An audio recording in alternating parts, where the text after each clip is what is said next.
ای تاریخ قلمت بشکند اگر ننویسی که در روزگاری در کشور عزیزمان، کشور صاحب الزمان، در ایران صاحب الزمان، انصار مظلوم امام مهدی، انصار قریب امام مهدی، در آشخانه به جلسه انصار امام مهدی که همین احادیثی که ما اینجا الان خوندیم رو میخوندن حمله کردن، 13 نفر از نوامیس امام مهدی خواهران ما رو دستگیر کردن، بچه های کوچیک و شیرخوارشون جداشون کرد، 7 نفر از مردان رو بردن، بچه ها موندن ساعت ها بدون مادر.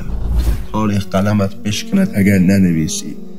خواهران ما در آشخانه توسط مردها بازجویی شدند. تاریخ قلمت بشکند اگر ننویسی. در سال 96 به مجلس تاسوعای ابوالفضل عباس علیه السلام در شهرک پردیسان قم حمله کردند، فقط برای اینکه کسانی در اون مجلس بودند که میگفتند بین ما و شما آل محمد حاکمند.